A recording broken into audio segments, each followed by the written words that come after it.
Somos a força do coletivo. Somos a vontade de juntos fazermos mais. Somos a mão que incentiva. O primeiro passo de um salto. Somos a alegria do encontro. O espaço que se compartilha. O tempo que se doa. O futuro que se constrói. Somos histórias e transformação. Somos muitos. Somos o Instituto Unimed BH. Como é bom quando a gente constrói uma relação de confiança. Há 80 anos, a cultura inglesa vem junto com os mineiros, formando cidadãos bilíngues para o mundo. Acreditamos que a educação faz parte do crescimento de uma sociedade. Por isso, no nosso aniversário, o presente é para os belo-horizontinos.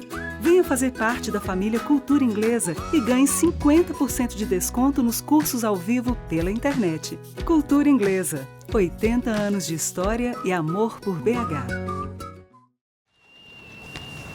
A Melita tem sempre um café fresquinho para você sentir mais a vida.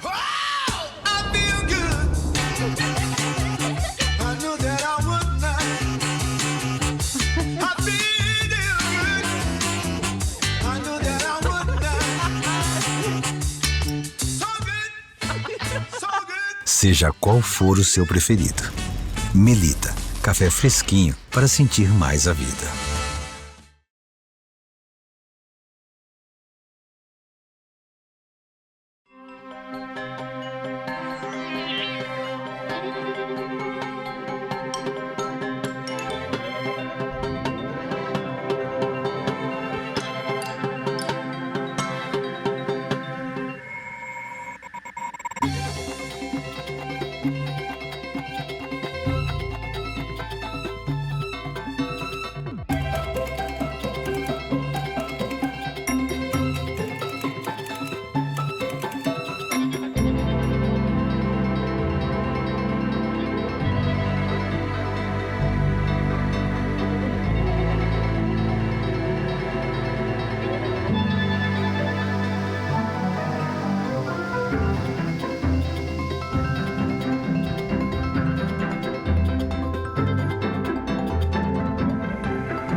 Bom, boa noite. Acho que é uma noite realmente muito especial. Estou me sentindo muito feliz, muito alegre mesmo com essa homenagem que nós vamos prestar ao queridíssimo Olavo, né? E eu já uso logo um superlativo, porque ele era um homem superlativo, de muitos superlativos.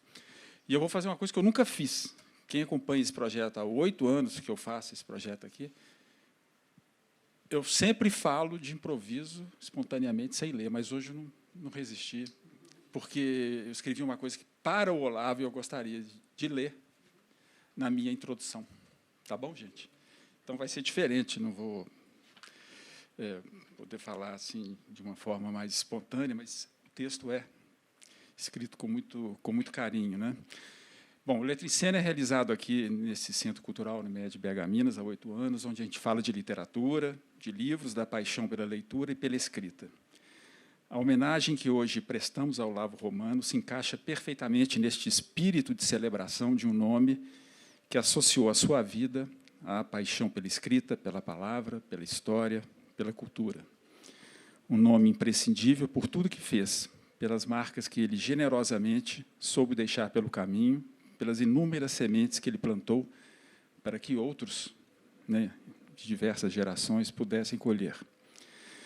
Olavo Romano merece estar no Letra em Cena porque ele é grande, como escritor, como amante da língua portuguesa, tanto a escrita quanto a oral, como produtor cultural, nos inúmeros projetos em que se meteu, como pesquisador da cultura popular, como gestor, basta ver o que ele fez à frente da Academia Mineira de Letras, né?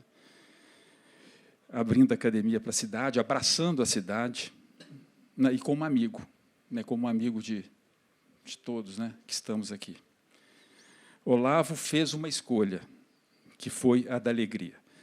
Não a alegria boba de quem ri de tudo, mas de quem sorri para tudo.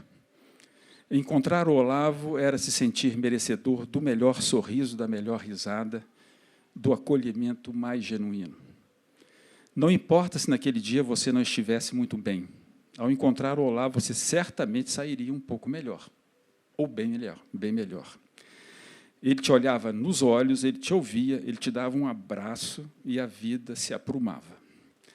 Foi dessa generosidade que o Olavo impregnou seus livros, povoando suas histórias com personagens simples e cativantes, gente do povo que ele levava ao púlpito da palavra, gente que ele tratava com respeito, profundo respeito, e que lhe contavam histórias saborosas que ele registrava para que não se perdessem.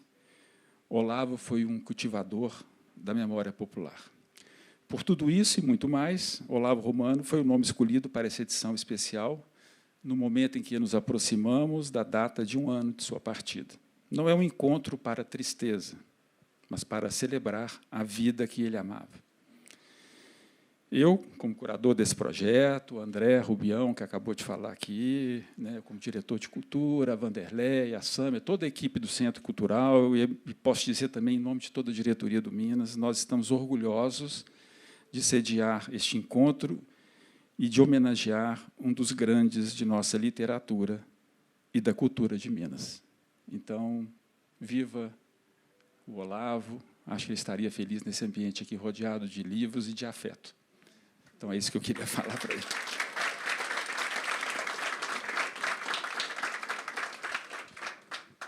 Eu acho que cada um que está aqui tem uma história, né, para contar do Olavo.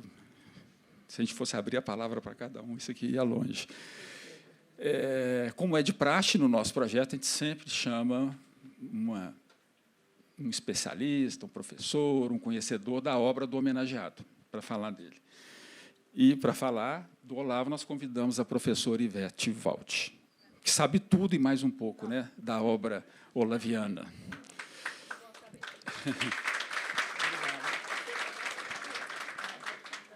Bom, rapidamente, Ivete Lara Camargos Walt é doutora em literatura comparada e teoria literária pela USP, com pós-doutorado na Universidade de Ottawa, Canadá, professora aposentada da PUC Minas, da UFMG, pesquisadora nível 1C do CNPq até 2023, é autora de diversos livros, eu não vou citar nenhum, porque são muitos livros e fica chato isso, muitos livros de ensaios, de teoria literária, muito bacana a obra dela, sem dúvida. E, após a palestra, também é algo que é uma marca do nosso projeto, a gente sempre tem uma leitura de um texto do homenageado, normalmente chama uma atriz ou um ator para fazer uma leitura. E aí nós fizemos uma escolha para um formato completamente diferente. Nós convidamos amigos, escritores, familiares, alguns, né, dentre tantos, para poder contar uma história, lembrar um caso,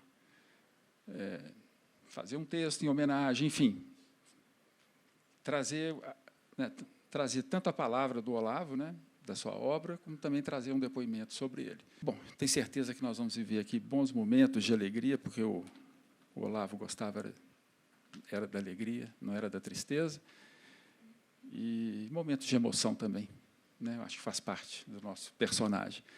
Então, agora, com a palavra, a professora Ivete. Obrigado, viu, Ivete? Obrigada a você. Boa noite a todas e a todos.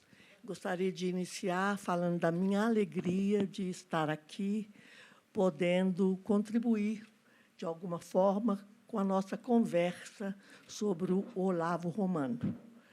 Pessoa sobre a qual falarei um pouco, mas será sempre pouco, porque todos sabemos, como o Zé Eduardo acabou de dizer, da grandeza do Olavo. Eu peço a todos vocês que fiquem muito à vontade, inclusive de me interromper, para eu não me prolongar muito, porque eu acho que a conversa é mais interessante do que a minha fala. Eu agradeço muito ao Zé Eduardo e ao Rogério, com quem ele pegou a indicação. Agradeço muito o Rogério, que foi presidente também da Academia Mineira de Letras. E os dois, assim como o Olavo, são pessoas extremamente importantes para a cultura mineira, para a divulgação da cultura mineira e para a formação de leitores. Então, nós que trabalhamos a vida toda com literatura, sabemos da importância. Anteontem, eu estava numa viagem, uma senhora me perguntou, mas a literatura está acabando, não está, não? Então, eu não vou nem comentar, né? Bem, Eu escolhi, para nomear a minha fala, a palavra um intelectual em várias faces. Eu escolhi a palavra intelectual porque o Olavo era um intelectual. Na verdade, todas as pessoas são intelectuais, mas intelectual nesse sentido de aquele que olha para dentro e para fora ao mesmo tempo, e aquele que tem sempre empunha sempre uma bandeira, não é? Então, eu escolhi essa palavra de propósito para acentuar essa pluralidade da personalidade do Olavo. A favor. Primeira coisa, gostaria de chamar a atenção, e homenageando aqui, usando o nome da Vera, eu vou homenagear a família toda, né? Então, começo com essa ideia do filho em família, né? E nós sabemos, mais de uma vez, já presenciamos lá na Academia Mineira de Letras a presença da família como um todo, e nos livros, nas obras de Olavo, a presença da família, da mãe e do pai. Eu coloquei uma fala do Olavo, porque eu acho que ele, mais do que ninguém, tem que estar presente aqui hoje.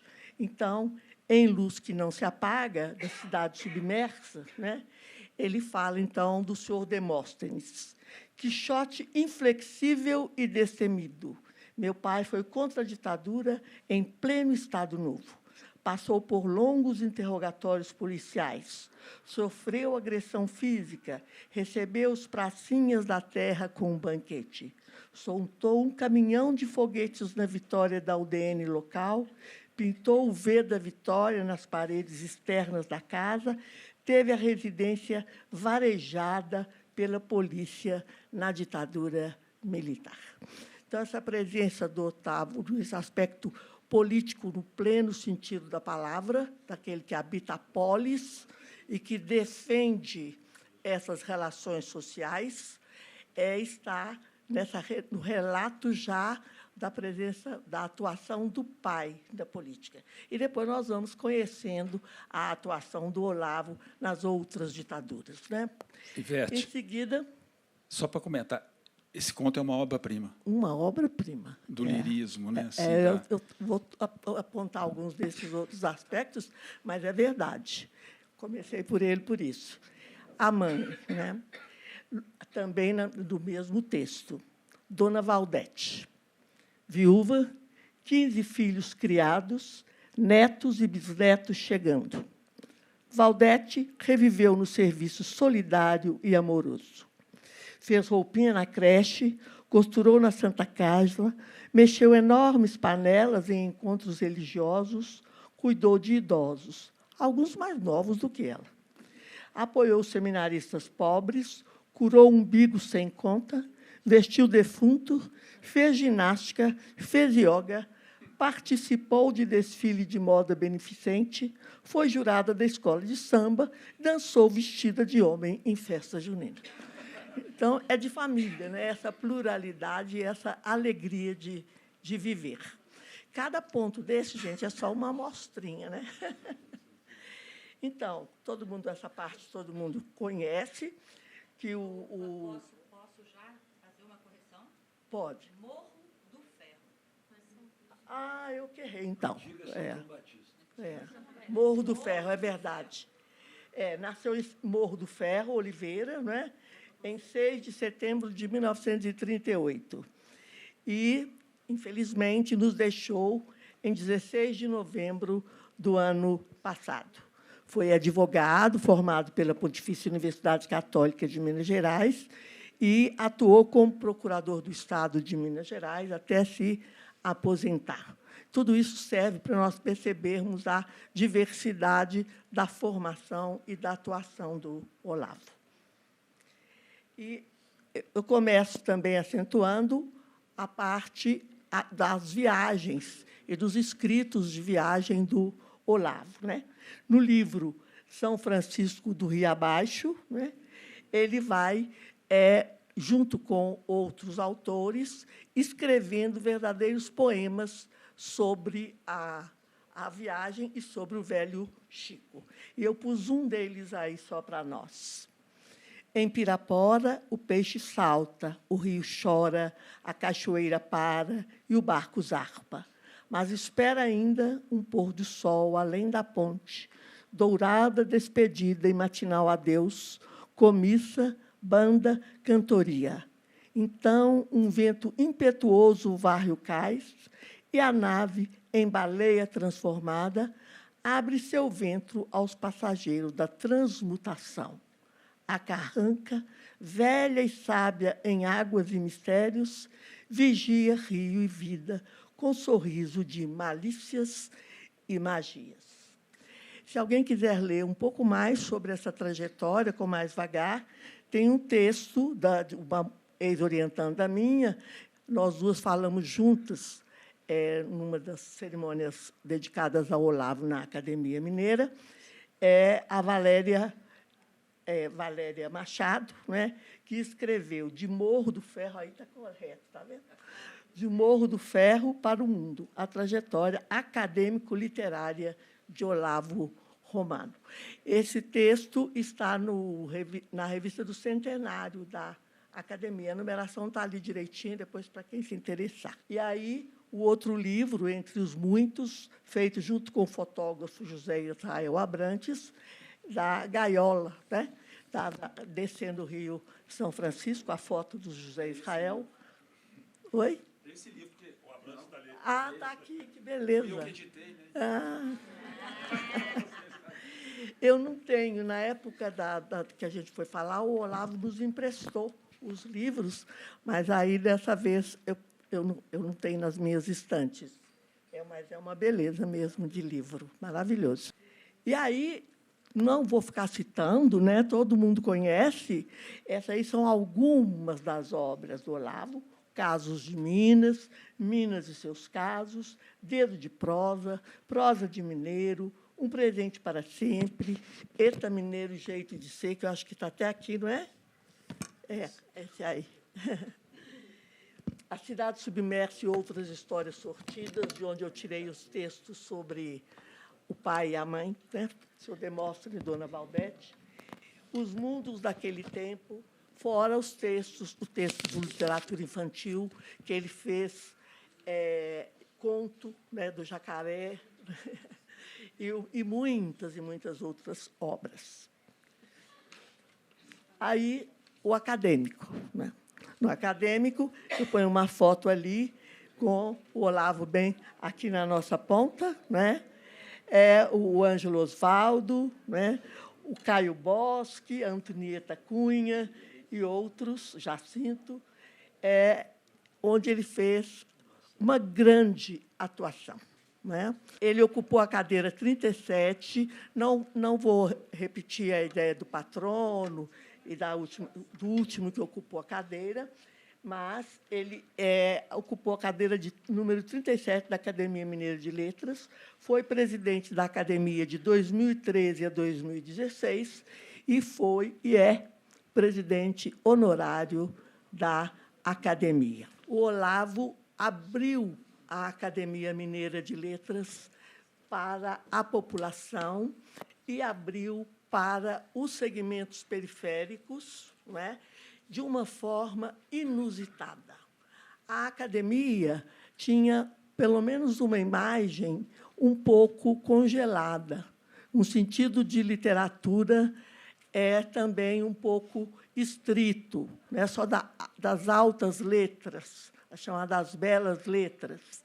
E, com o Olavo, ele estendeu o sentido de literatura, assim como bem nos mostra o Antônio Cândido, que tem hoje um documentário maravilhoso que está sendo exibido aqui no Cinema do Minas, que mostra num texto chamado Direito à Literatura, que a literatura é um bem indispensável ao ser humano, que é o que eu devia ter respondido à senhora que me perguntou se a literatura está acabando, né? Então, ele teve esse papel e ali convivemos com ele durante muitos anos, né? Até que, infelizmente, ele nos deixou, porque ele tinha deixado a presidência para o Rogério Tavares e depois para o Jacinto, mas ele estava ali com sua presença forte e atuante, né?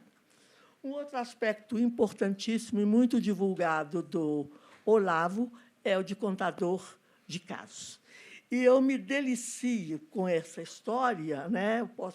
Porque eu me lembro que Nazaré e eu, minha amiga Nazaré, que está ali também, estávamos elaborando provas lá para a Fundep e tal, e escolhemos textos do Olavo, né?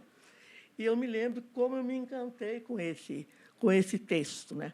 A história daquele senhor que ouviu um pássaro cantando, e todo mundo ficava muito encantado, e ele entrou e pediu ao proprietário do pássaro que vendesse o passarinho para ele.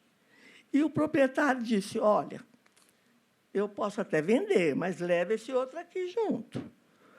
E o homem falou, por que eu quero isso? Só quero o cantador, eu vou comprar. Agora ele falou, então você não reclama, não. Não volta aqui para reclamar, não, que eu não vou deixar o senhor falar nada, hein? Vendi, está vendido. E o tempo passou, e esse senhor levou o passarinho para casa, e ele cantava maravilhosamente, ou maviosamente, como falava quando eu estava na escola.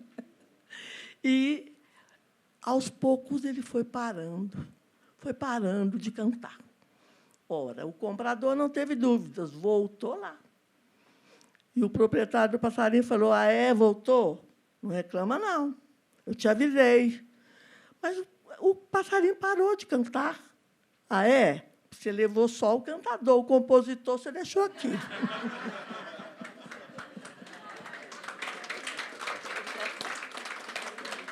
Eu resolvi contar porque é mais rápido do que ler, né? E aí, eu fiquei me lembrando, com essa história e com outras, né? Eu fiquei me lembrando de uma história do Machado de Assis, né? Também sobre o canário, né? Um canário que foi comprado por um senhor numa loja de Belchior, ou brechó, como nós falamos hoje, né? E eu não posso me alongar, mas esse conto é maravilhoso, Ideia de Canário, não deixem de ler. E ele comprou o passarinho, muito impressionado como é que um ser tão vivo podia estar ali no meio de tanta quinquilharia. E levou para casa. E pôs numa bela gaiola, num jardim com grama verde e tal. E aí, um dia, antes eu tenho que dizer que o passarinho falava. Ele conversou com o passarinho, viu o dono conversar com o passarinho. E, quando ele já estava na casa dele, ele conversa com o passarinho, o que é o mundo para você? E o passarinho fala, o mundo agora é um gramado verde e um céu azul. Não é? E aí, continua o tempo, o passarinho, o homem adoece, o tratador deixou o passarinho fugir. O passarinho fugiu e o moço ficou muito triste. Um belo dia, ele estava caminhando pelos bosques nos arredores da sua casa e viu o passarinho. Então, ele perguntou para o passarinho, aí, você está aqui, hein? E tal. E o que é o mundo para você? Aí ele falou, o mundo é o infinito. E o proprietário perguntou, mas e a loja de Belchior? E o passarinho disse, mas existem lojas de Belchior? Então, é muito interessante, tanto nas histórias de Olavo, como nesse conto do Machado, como a gente percebe a importância do narrar, do contar e de um ponto de vista de que se fala. Na verdade, hoje, os estudos de cognição mostram que a nossa arma para viver é a narração. Não é a linguagem no sentido mais amplo da palavra, mas é a capacidade de contar histórias. Tanto que eu fico um pouco triste de como a palavra narrativa é usada hoje. Ela está sendo muito mal usada. Isso é uma narrativa. É uma guerra de narrativas. Uma guerra de narrativas, E aí a palavra ficou muito menosprezada, né? E o narrar ele é fundamental para a nossa sobrevivência. Assim como a aranha tece a teia para viver, nós contamos histórias. Eu acho que isso é muito importante. Eu costumo dizer, se as pessoas tivessem noção disso, não perguntariam se a literatura está acabando, né? Então, eu pus ali uma imagem lembrando o mito da caverna de Platão, né? Porque vocês se lembram como é narrada a história dos homens que ficavam presos dentro da caverna e só viam as sombras do que se passava, né? E o Platão vai mostrando a evolução da saída daquela pessoa da caverna, olhando na altura dos olhos, depois mais para cima, né? Até a ideia de que, para olhar o bem, o belo e a verdade, era preciso ser filósofo, né? Para justamente chegar a esse máximo de percepção de mundo.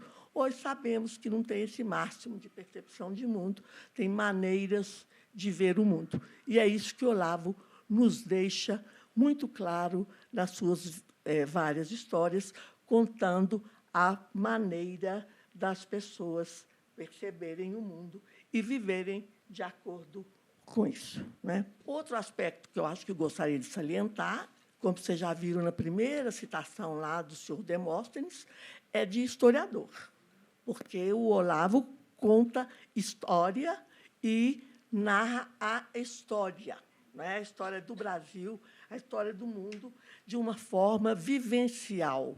O que a história oral faz e o que passou a ser valorizado com a história dos anais e outras abordagens da história, não a história oficial, mas a história vivenciada. E isso o Olavo faz muito bem. Pus um exemplozinho aí. Eleições no Tempo do Onça é o nome do conto.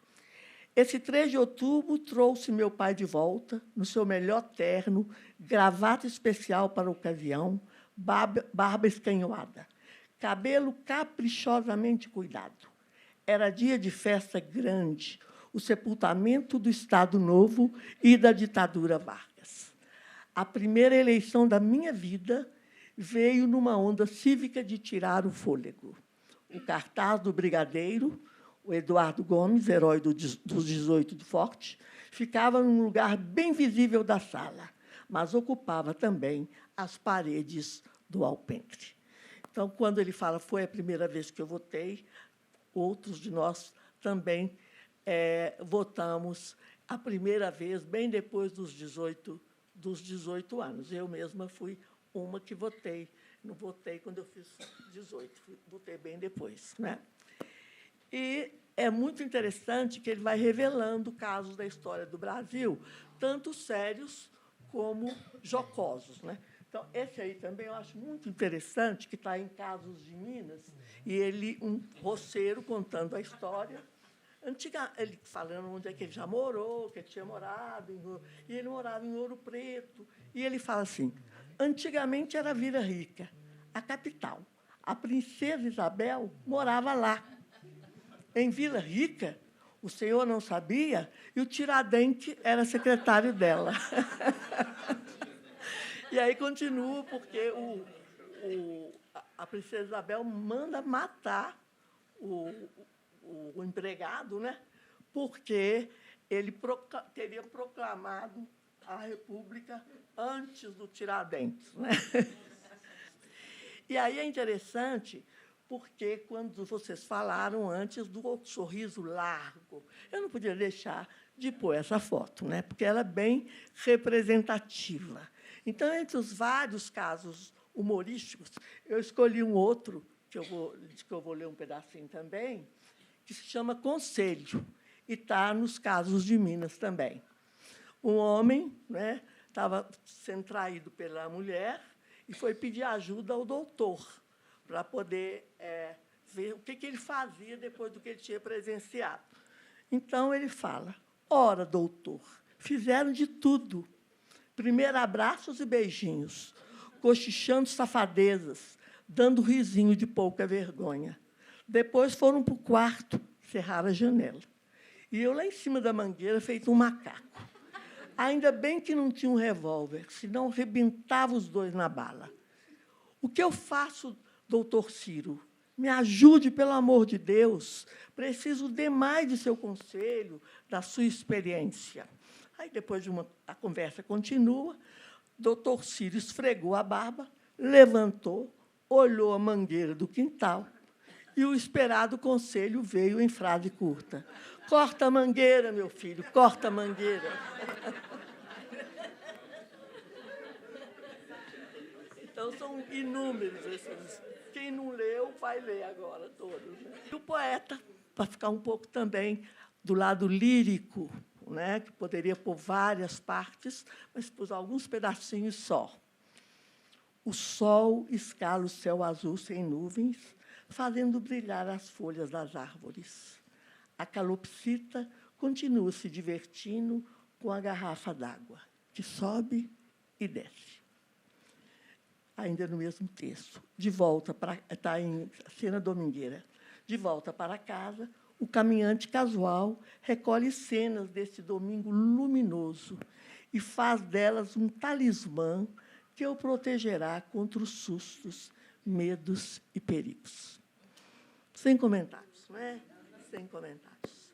Então, essa paisagem é longa, claro, eu só pus uma parte, mas vocês estão percebendo a potência da imagem, né? Porque a poesia é isso, é a potência da imagem. Né? A nossa mente é extremamente imagética. E o poeta é aquele que cria, né? Poiesis é aquele que cria. O ficcionista é aquele que cria. E o verbo que foi feito, eu sempre repito isso, o verbo que foi usado na Bíblia em latim para escrever que Deus criou o mundo foi o verbo fingere, fingo. Eu repito muito isso, porque amassando o barro com a mão. O dia que eu perguntei ao saudoso professor Joni, no corredor da Faculdade de Letras, qual era o verbo usado em latim, que ele me disse. Isso eu saí saltando, porque eu estava escrevendo aquele livrinho que é ficção, das primeiras letras lá da Brasiliense. Eu fiquei extremamente encantada, porque amassar o barro com a mão é criar. Né? Mais um do lirismo, mostrando a potência das imagens e sons. Só mais tarde eu soube da verdade. Antes só desconfiava. Cheiro é o mesmo que cor. E o que era colorido e não cheirava? E as cores da minha infância? Pastos de verdes capins, verde escuro da capoeira de Angá.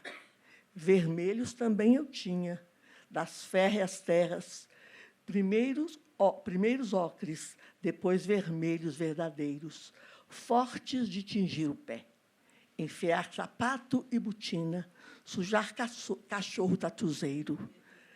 Preto era brejo, barro de telha, preto ainda mais em noite de estrelas escondidas.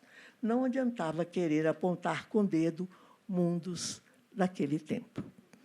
É poesia pura, né? E cada vez que a gente para, pode apreciar passagens como essa. E eu fiquei me lembrando também da minha infância, como ele fala do apontar o dedo, e os idosos da família diziam que a gente não podia apontar a estrela com o dedo, que nascia verruga. Né? Pode fazer. Então, eu vou terminando com uma reverência ao Olavo, com a liberdade de usar essa foto, né, que foi feita lá na Academia Mineira de Letras, acho que da primeira vez que eu falei sobre ele, e ele começou a brincar que eu era a madrinha dele. Né? Então, eu tomei a liberdade tomo a liberdade de contar para você, já fiz isso lá na academia. Em novembro do ano passado, eu fui internada com uma aderência abdominal, e aí tive uma péssima surpresa de saber, depois, que o Olavo tinha morrido no apartamento ao lado do meu, no Madre Teresa. Eu não sabia que ele estava lá, eu só soube a notícia pela TV, mas, na hora que eu fui fazer minha caminhada no corredor com a fisioterapeuta, ela disse, eu comentei, ela disse, ele morreu aqui, do lado do seu apartamento, porque ele foi tirado do CTI para despedir da família. Não é?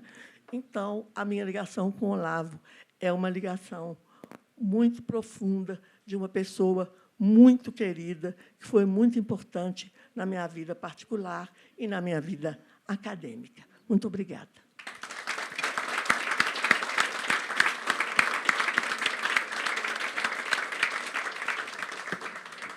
Que beleza, Ivete, que beleza. Pela apresentação sucinta, pelo esse voo, né, sobre a obra do Olavo. Eu queria te perguntar, lembrar algumas coisas. Você citou essa revista da Academia Mineira de Letras, né, que foi de 2019, revista, aliás, excelente, foi dedicada aos acadêmicos, não é isso, Rogério? E lá tem 2 artigos sobre o Olavo, um seu, né, e o da Valéria Aparecido, né?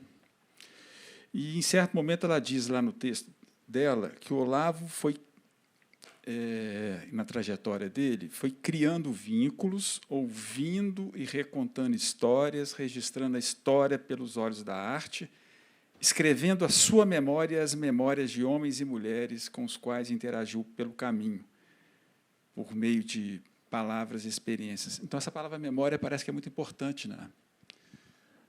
E você concorda com isso? Ou seja, ao mesmo tempo que ele conta essas histórias, ele está, de certa forma, falando dele, né, do que ele viu, do que ele viveu, e, ao mesmo tempo, falando de nós, né? A moça que me fez uma entrevista antes aqui, ela perguntou mesmo. A primeira ela falou, mas era verdade, ele sabia dessas histórias mesmo, ele contava. Olha, ele era um ouvinte, né? Ouvia muito bem, que é uma coisa difícil no mundo atual, né? A gente, quando está conversando, alguém está falando, eu já estou querendo contar o meu caso, que parece com aquele, né? Eu mesma tenho que me policiar em relação a isso. E eu respondi para ela o seguinte: a memória nem é do memorialista, nem é do historiador, é uma memória factual, né? A memória, nós temos vários tipos de memória, mas ela sempre pode também nos trair, né? E também nós construímos um perfil. Durante a vida, nós construímos vários perfis, e para isso, nós usamos a memória. Não for a memória, não teríamos esse eu, né, que atravessa o tempo. Como é que eu ia saber que eu era eu, que eu me chamava Ivete, que eu nasci em Esmeraldas, né? Então, a Valéria tem toda a razão. É a memória individual, é a memória familiar e é a memória mineira e nacional e, por que não, universal. Porque a gente, lendo essas histórias, né, a gente vai percebendo facetas de outras histórias que nós construímos no nosso dia a dia. E eu gosto de citar um texto que está no livro, acho que é Cidade Submersa também, em que ele cita o meu irmão, que também morreu agora em fevereiro, e é muito interessante porque foi um caso que nós contamos para ele, de uma mulher lá de Esmeraldas que fez uma promessa para Nossa Senhora das Dores, lá tinha uma capelinha de Nossa Senhora das Dores, se ela alcançasse a graça, ela ia dar uma roupa para Nossa Senhora. Todo mundo sabe que a roupa da Nossa Senhora tem um manto, né? E aí ela alcançou a graça. Quando ela chegou lá para perguntar à senhora que tomava conta da igreja, dona Altamira, para fazer um orçamento para ela pagar a promessa. Aí dona Altamira fez o orçamento, passou para ela, e ela disse assim: não, eu não posso comprar isso aí, não. Eu prometi para Nossa Senhora, foi uma roupinha de andar em casa. E o Antônio, meu irmão, que ele põe lá no conto, o Lara, contou a história para ele. Então, era a fonte dele, né? Ele ia... E aí eu disse assim, como um bom pescador, né? Às vezes aumenta um ponto, né? Então... Oi, Ivete, e nessa capacidade dele de ouvir, nós estamos citando muito esse livro, né? Inclusive esse livro está ali, viu? Quem não tem esse livro é maravilhoso, Cidade Submersa. O prefácio desse livro é da professora Márcia de Moraes Marques. Ela numa outra fala minha, eu cito a Márcia, que fala dos drops, né? Fala dos... E o Rogério, que também tem apresentação aí. Pois é, quando ela fala dessa capacidade que o Olavo, né, tinha, né, de suscitar sentimentos, sensações, de reavivar memórias, como se fosse uma coisa da Madeleine proustiana. Isso. Né, que ela fala que, ao lembrar dos casos do Olavo, das histórias, ela lembrava, associava com drops. Drops do Cora. Do Cora, e aí ela revivia a própria vida e o cinema, a infância. Então, assim, é incrível essa capacidade que tem de mexer com a nossa memória, e ela fala dessa capacidade única do Olavo após uma escuta fina das histórias recolhidas no cotidiano, ele recolhe delas, abre aspas, o tom certo que mistura ingenuidade e malícia, oralidade e escrita, roça e cidade, o provinciano e o cosmopolita, o popular e o erudito, que dialogam sem nenhuma afetação nos seus textos. É verdade. Essa é a grande qualidade do texto do Olavo, né? É um texto bem escrito, mas respeitando, o Márcia gosta até muito de usar essa palavra, uma dicção, não é? Daquelas regiões que ele visitava, que ele conhecia, e ele vai fazendo esse passeio, abrindo picadas, né? Não é estrada asfaltada, são picadas, né? Ele vai abrindo essas picadas, e as picadas que ele abre coincidem com as nossas. Então, nós contamos, ou lemos as histórias, ouvimos as histórias e vamos entremeando as histórias com as nossas, né? Quantas vezes eu me lembro de coisas da minha infância, lendo Olavo, né? Lendo Rufato, lendo Graciliano Ramos. Eu fiquei muito impressionada lendo Infância, porque eu pensava, gente, isso aconteceu, foi comigo. O Silviano também fala isso no livro dele, né? Então, isso prova o que nós dissemos da importância do contar para viver, né? E de como é que nós estamos sempre partilhando, que é uma outra palavra muito importante para falar de Olavo, é a palavra partilha, compartilhar, né? Outra coisa bem difícil no mundo contemporâneo, de muita rivalidade, de muita... Não o debate, que o debate é saudável, né? A política é saudável, mas o dissenso é saudável, mas a raiva, né? Esse ódio que circula e que nos assusta muito. Em tempo de eleição, pior ainda, né? Mas, só para finalizar, esse raciocínio, acho que ele tem essa capacidade de refletir sobre a cultura popular e colocá-la no mesmo patamar, né, da chamada cultura erudita, ou seja, não existe um lugar para um tipo de cultura e para outra, quer dizer, todas têm o seu lugar, né, têm a sua importância, como se uma não pudesse viver sem a outra, de certa forma. É isso mesmo, né? Hoje a gente nem fala essa divisão assim, cultura popular, cultura erudita, cultura de massa, como a gente fez muito nos anos 70, 80, né? E porque é um tempo justamente de entrecruzamento, né? O que nós temos para o bem e para o mal, né? Nós temos entrecruzamentos e temos infiltrações, assim. Nós temos um mundo em rede que vai se... Na verdade, nossa mente é em rede, né? A nossa mente é em rede.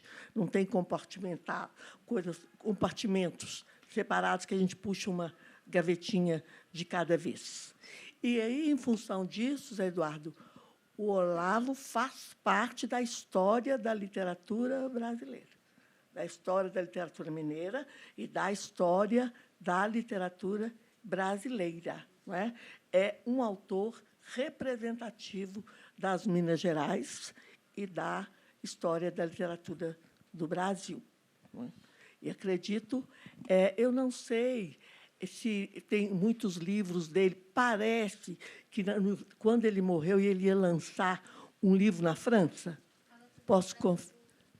Era isso que eu queria saber, que eu não lembrei de perguntar. Eu disse sobre a França, mas eu estava querendo dizer justamente porque as histórias vão agradar, digamos assim, a leitores do mundo todo, não é? É nesse sentido também. E aí eu queria agradecer muito assim, a presença de vocês e essa possibilidade de me penitenciar dos erros ou das incorreções que eu fiz, porque foi tudo de muito coração. Ivete, e a quantidade de personagens incríveis que ele deixou?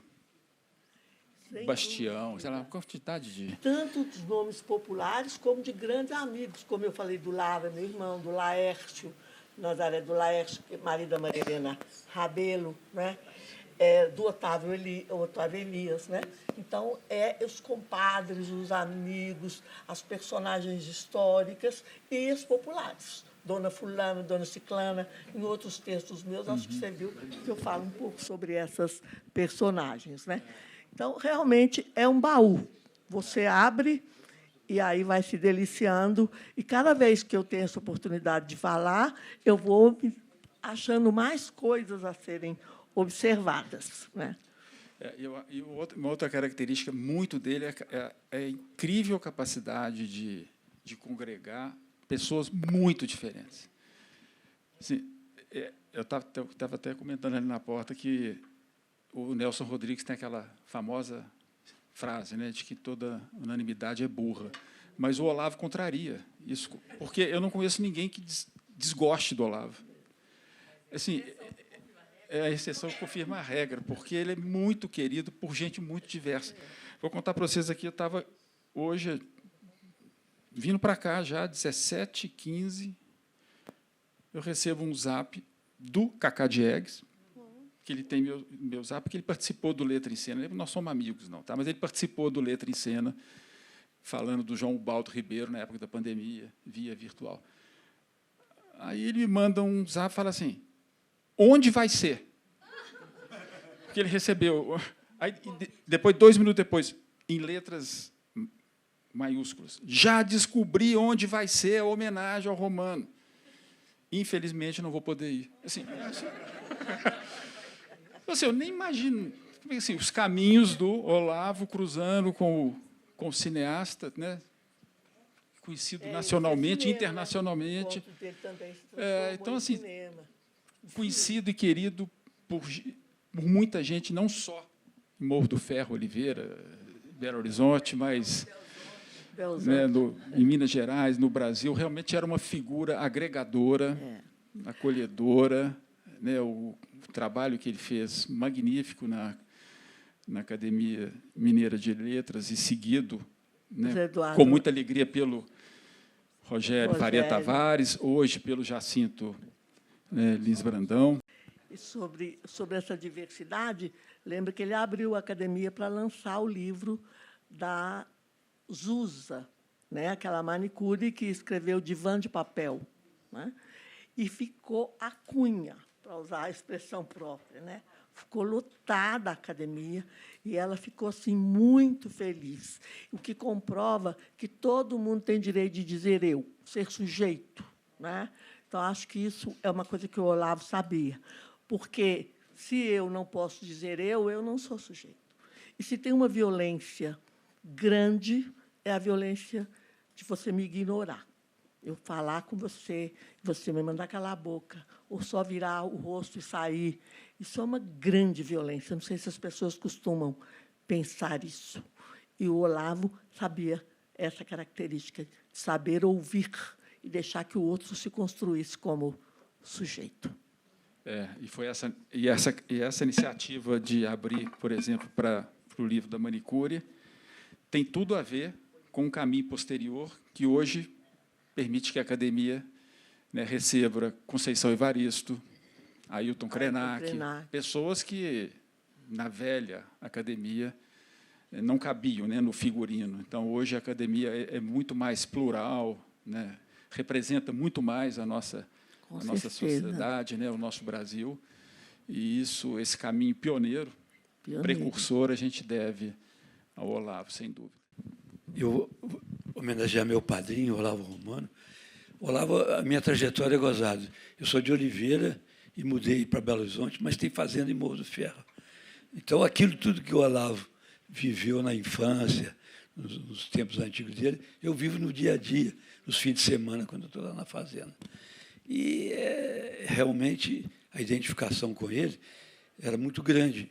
E a gente tinha, toda segunda-feira, uma tertúlia literária na livraria Dom Quixote.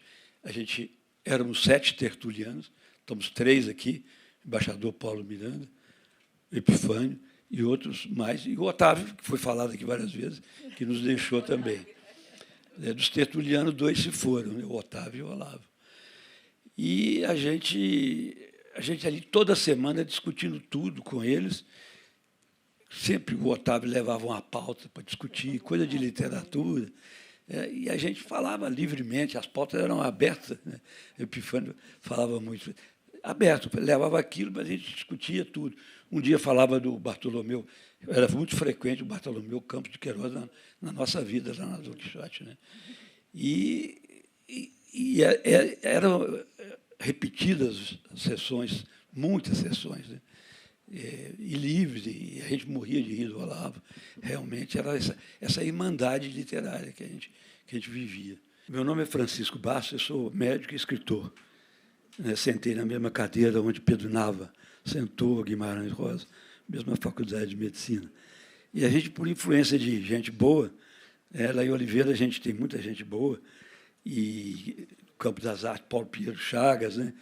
Carlos Chagas, e doutor Domingos Ribeiro, muita gente, né, da intelectualidade mineira, né? Então, isso marca a gente desde pequenininho, né, você? Desde pequeno a gente convive com arte, né? E isso é um privilégio para a gente, né? Eu, particularmente, estudar na mesma faculdade deles, né? E foi muito, muito bom para mim. Inclusive, o Juscelino estudou na minha faculdade, né? O Olavo escreveu um prefácio de um livro meu que chama Contracontos, ele me encaminhando, um dos primeiros livros meus. Então, ele realmente era essa presença semanal, era essa presença constante, e o padrinho que me guiava no campo das letras, né? Eu fiz um poema para ele, que sai agora no meu livro, que vai ser lançado brevemente, chama Poesias em Camombá. Camombá é em Morro do Ferro, terra do Olavo. Então, essa poesia é homenagem ao Olavo Romano. Olavo Romano, ai de nós se não tivéssemos sua voz, se fôssemos sós. Como desatar os nós dessa vida tão atroz? Olavo, mestre Olavo, guru e porta-voz. Ai de nós, simples humanos, agradeço seu exemplo de amigo que me ufano. Passa ano, mais sábio ele vai ficando, no rural e no urbano. Olavo, mestre Olavo, Olavo Romano.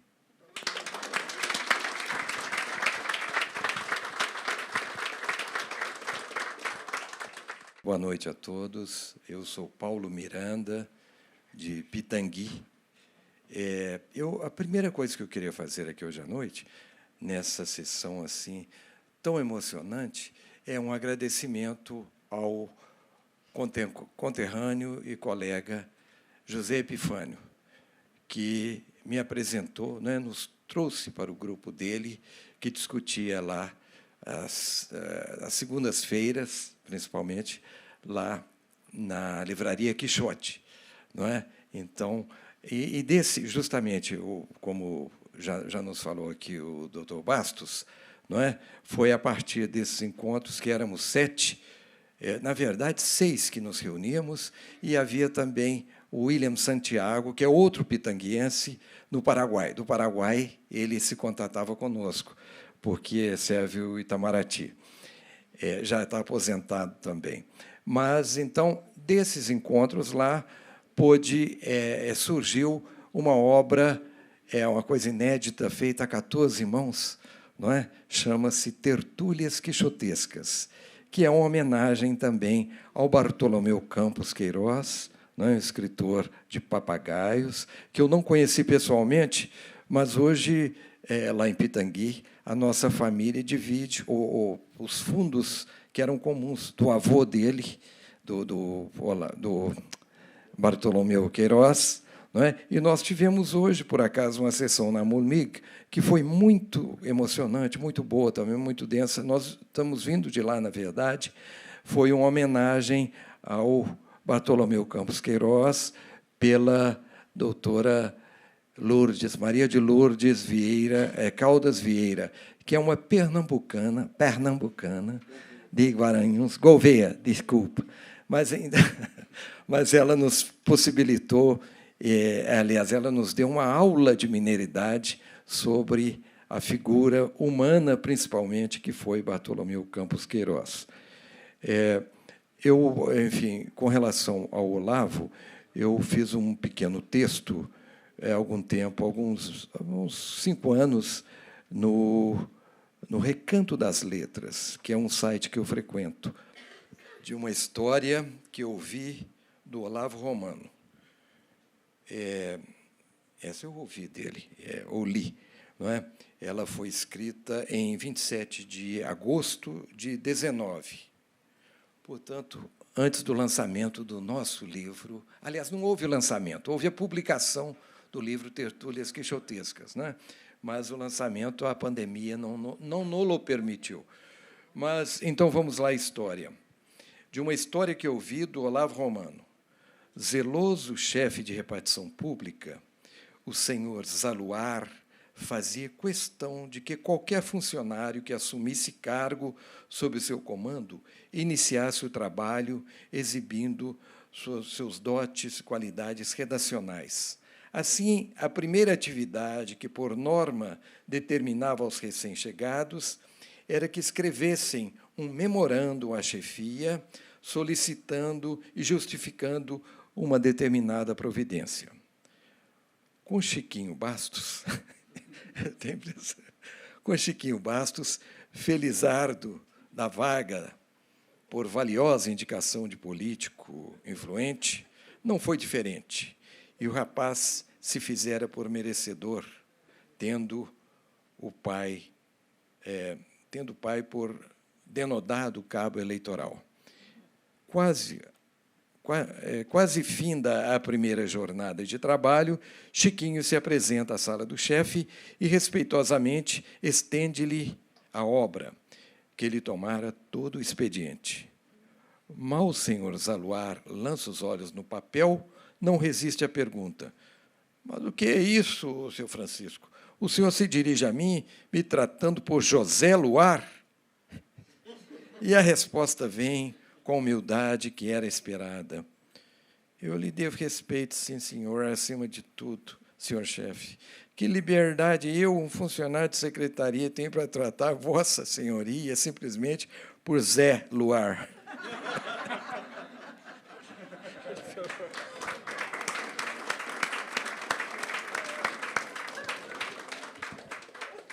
Essa, né, é uma das que a gente contava lá, compartilhava lá nas mesas da Livraria Quixote. Estavam reunidos 3 amigos tomando sus tragos y de repente habían tomado mucho, estaban muy mamados. Entonces uno de ellos se puso de pie y dijo: oyen, amigos, yo tengo una revelación muy importante a hacerles. Yo tengo estudiado la filosofía, la química, estas cosas todas, la física, y yo me he dado cuenta que la cosa más rápida del mundo es el rayo. Pero ¿cómo así? El rayo, sí, empieza en el cielo y está todo oscuro, umbreo como dicen en Brasil, y enciende todo en un segundo, del cielo a la tierra. Bueno, el segundo amigo se puso de pie y dijo: oye, yo estoy de acuerdo contigo que el rayo sea esta cosa fabulosa, muy rápida, pero hay algo más rápido que el rayo, que es la luz, la electricidad. Yo llego allí en mi casa, está todo oscuro, yo aprieto el botón y se enciende todo en menos de un segundo. Así que el rayo no es tan rápido como la luz, la electricidad. Bueno, ahí el tercer de ellos se puso de pie y dijo, que estaba más tomado, más mamado, dijo: oyen, amigos, vosotros dos estáis igualmente equivocados, pues que la cosa más rápida del mundo no es ni el rayo ni la luz, pero sí es la diarrea. Pero, hombre, ¿qué estás loco? Estamos hablando de cosas en serio aquí, viene con esta tontería, vete de aquí. Y digo, me voy, pero debo explicarles. El otro día yo estaba tomando mis tragos ahí con el amigo José Eduardo y de repente me sentí malo, el estómago estaba revolviendo y yo salí corriendo hacia el baño como un rayo. Pero antes que apretara el botón de la luz, yo ya estaba todo cagado.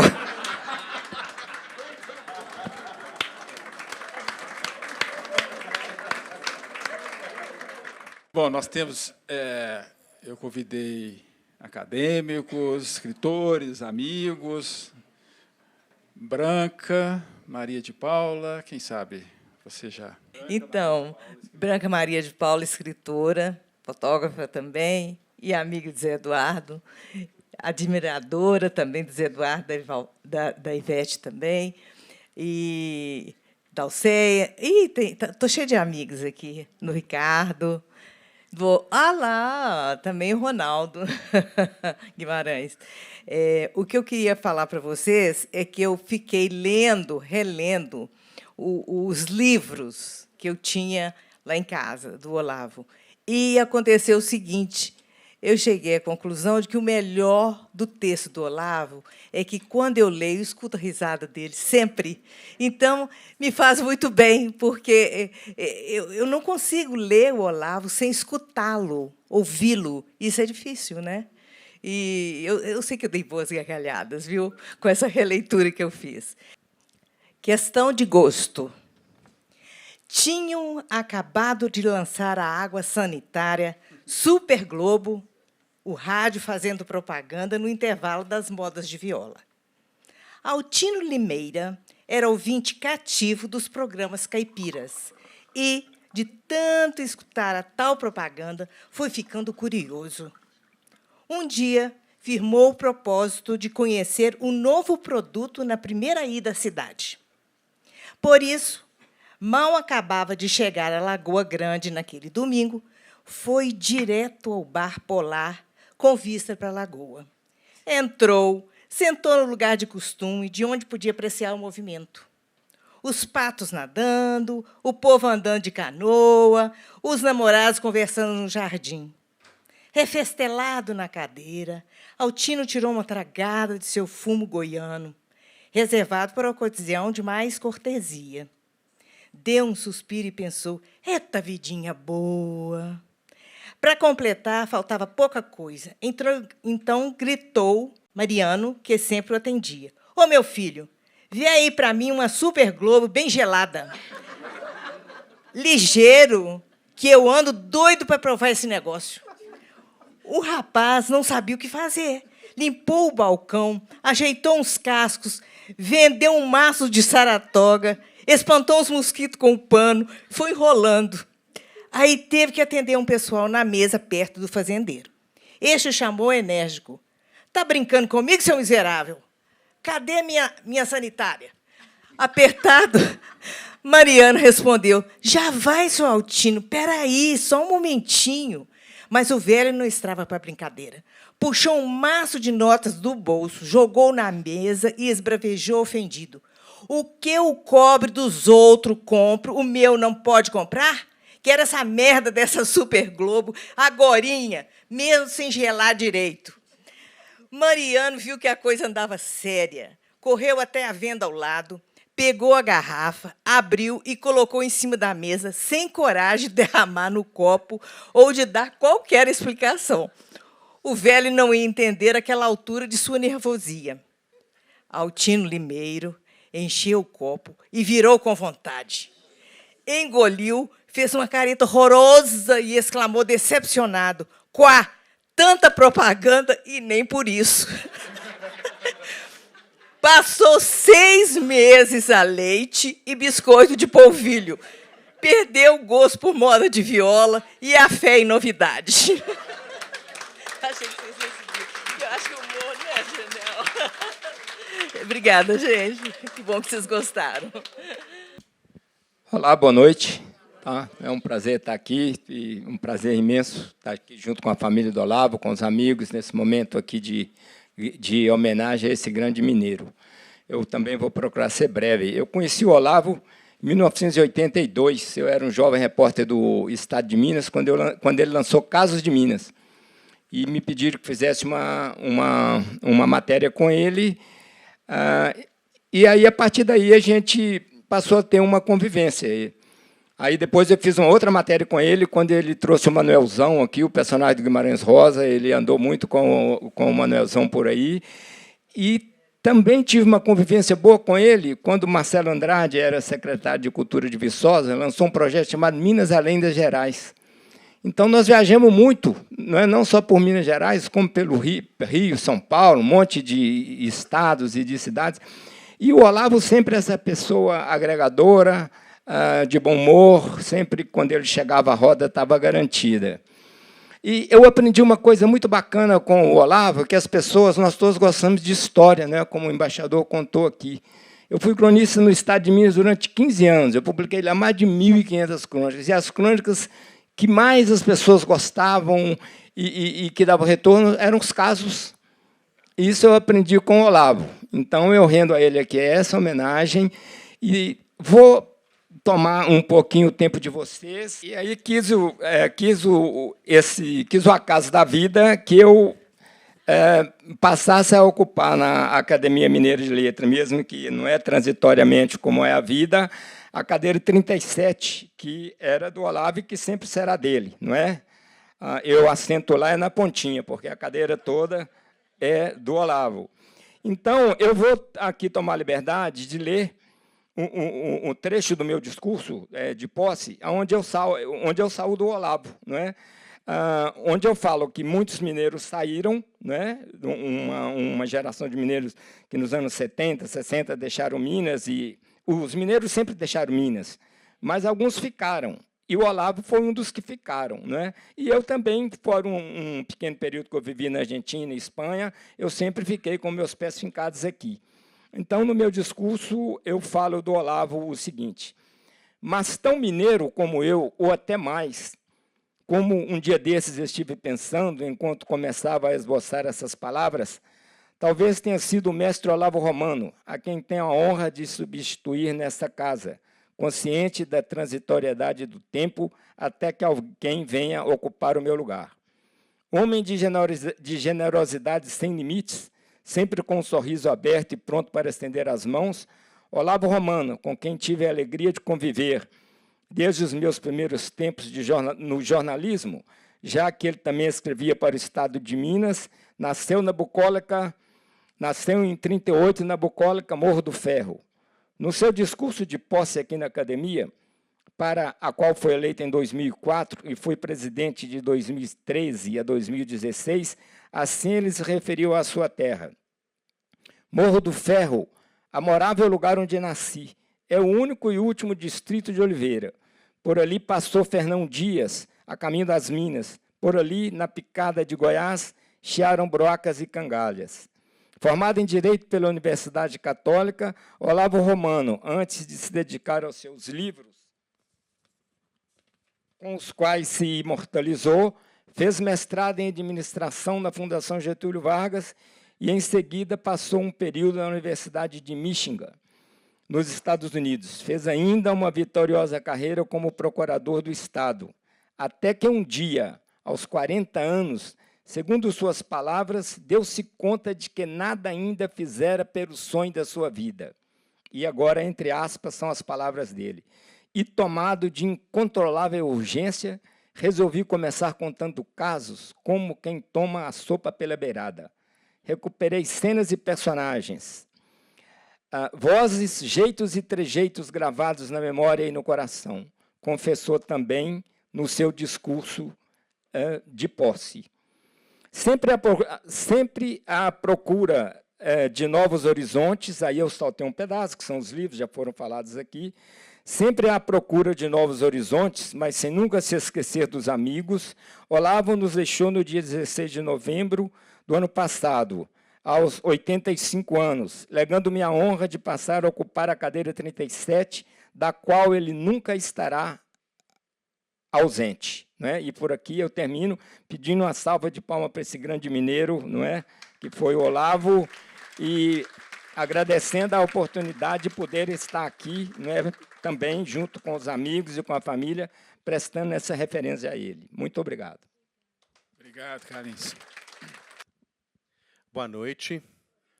É uma alegria estar aqui nesse momento celebrando a memória do Olavo. E esse evento tem a cara do Olavo.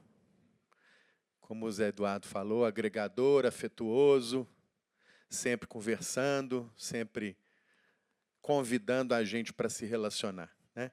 Queria, então, dar parabéns ao Zé Eduardo por essa bela ideia, por essa linda ideia. Agradecer à professora Ivete pela bela conferência. Já informá-los de que, no dia 30 de novembro, nós lançamos um novo volume da Revista da Academia com a conferência que Ivete Walt proferiu sobre Olavo na sessão da saudade que fizemos ali para Olavo. Então, esta revista traz o texto de Ivete Walt sobre Olavo Romano. Quero também cumprimentar o André Rubião, que está ali, diretor de Cultura do Minas Tênis Clube. Eu vi que eu tenho uma assessora aqui, de 8 anos, que é Gabriela Tavares.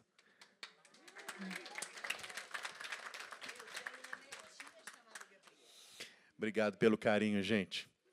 E eu vou ler aqui um pequeno trecho, o que eu escolhi para ler aqui, foi um pequeno trecho desse lindo livro chamado Família Romano, Memória, Afeto e Gratidão.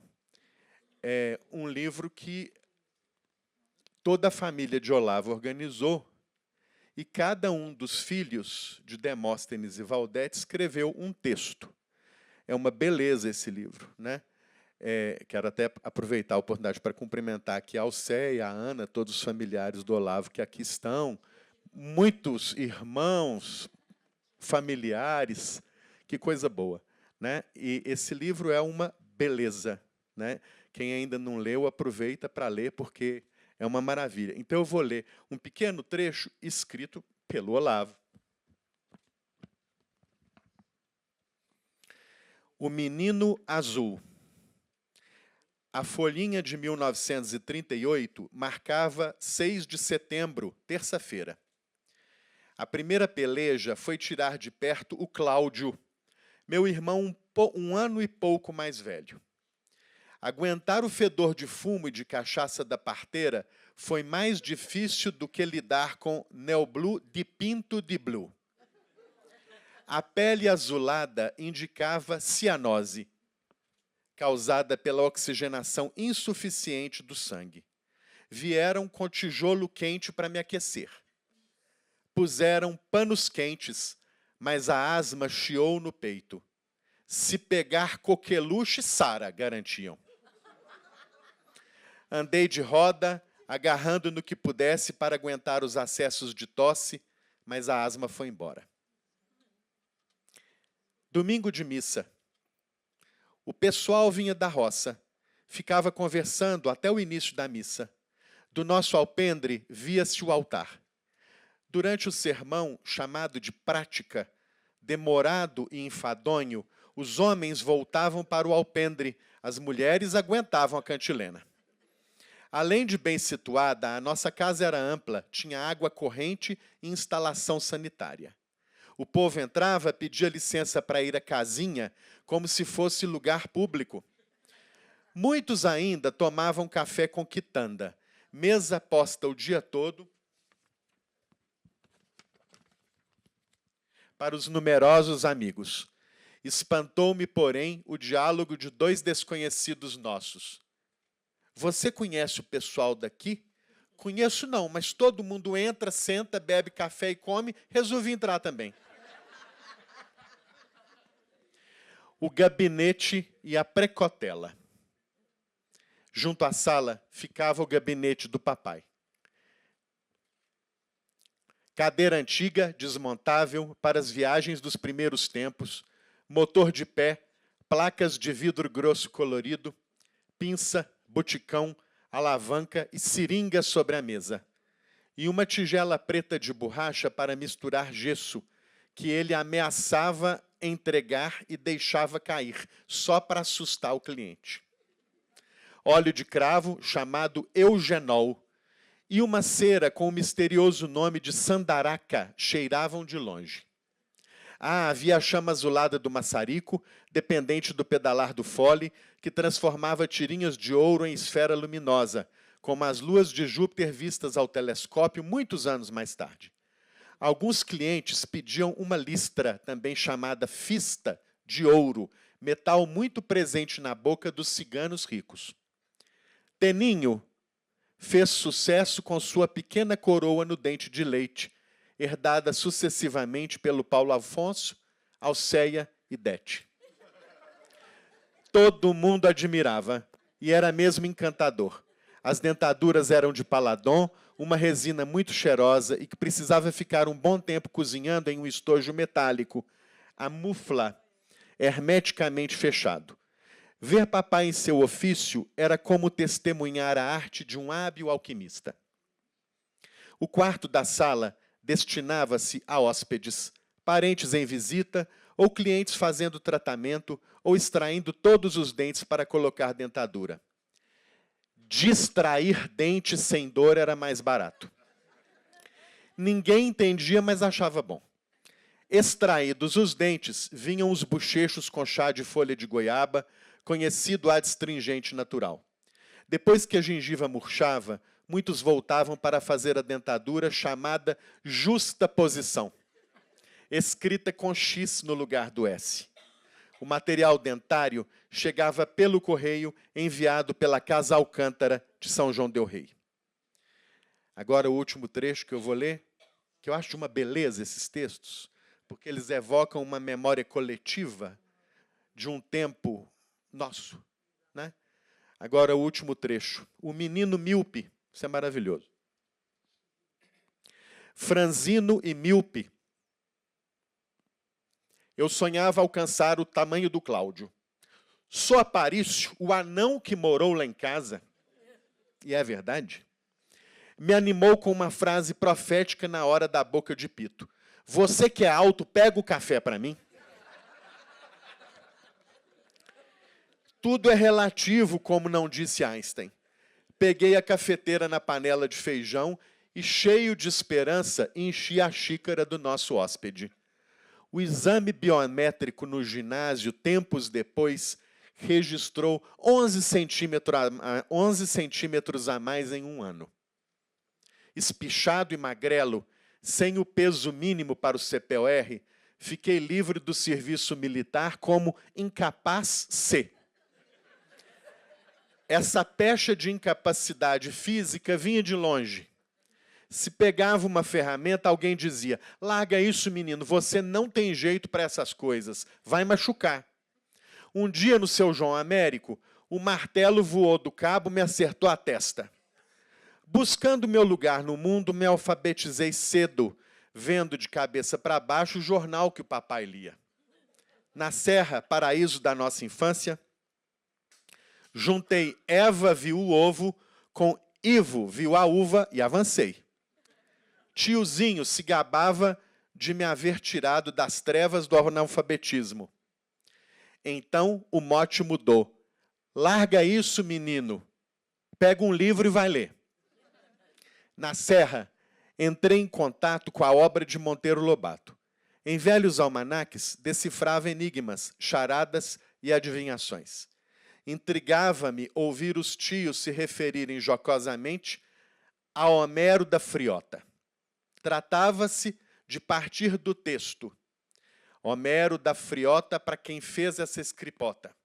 Suprimir os sons de O, inclusive em O, para chegar à frase.